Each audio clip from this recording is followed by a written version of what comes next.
If we don't keep our waters, we don't restore our waters after the pollution of the PCBs and all the other crap that's been poured into our rivers over the last 100 years, then we're all going to die, because water is essential to our daily lives. And so here we have this lovely movement. I suppose there are a few words in the English language, or a few phrases, that are very lovely to the ear. One, they say the nicest phrase is cellar door. But how about clear water? Isn't that lovely? Clear water. What that evokes in us is an image of peace, of something being pure, of being welcoming, hospitable, that you can drink the water, you can bathe in it, brush your teeth with it, and look at it. And the sound of water flowing is always very peaceful. So we need good, clear water. And this festival, which is the vision of Pete Seeger, which has been going on for a long time, and it has had such a profound influence. There's such a spirituality to it, really.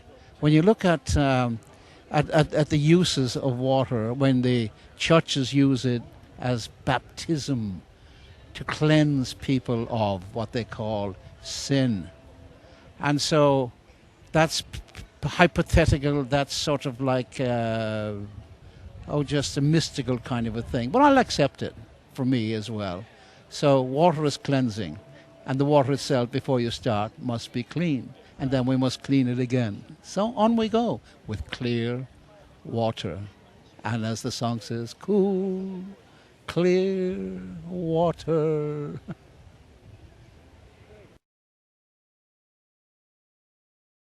Part of the deal of polluters is that they buy their way into the halls and rooms of power, which are very secret. And their hope is that we, the people, will remain disunited, remain separate.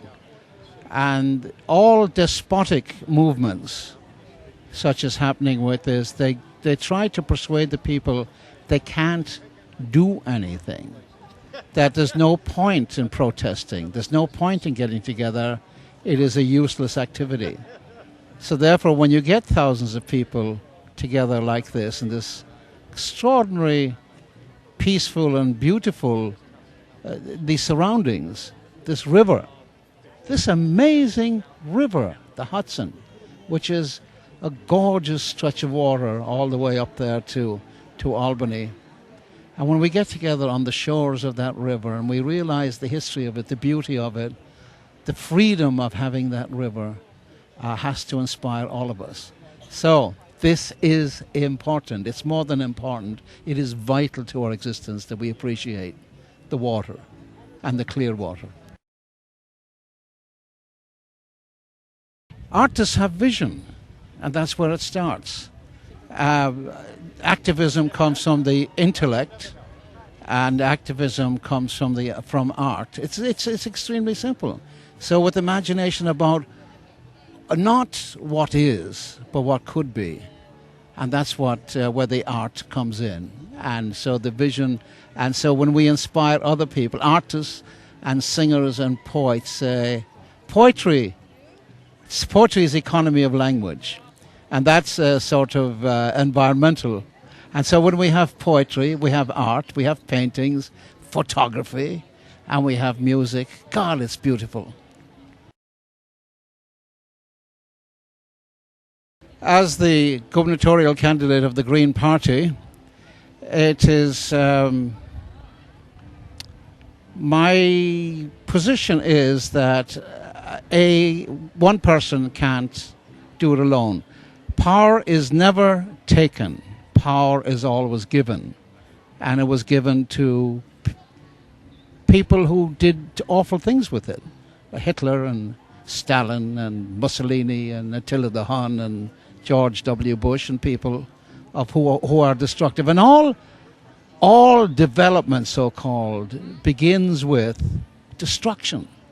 So we stop that. We stop the destruction of the environment. And by just, it has to be each one of us. I will sweep my own side of the street. I will keep it clean. And then I hope that a lot of people will join me on that.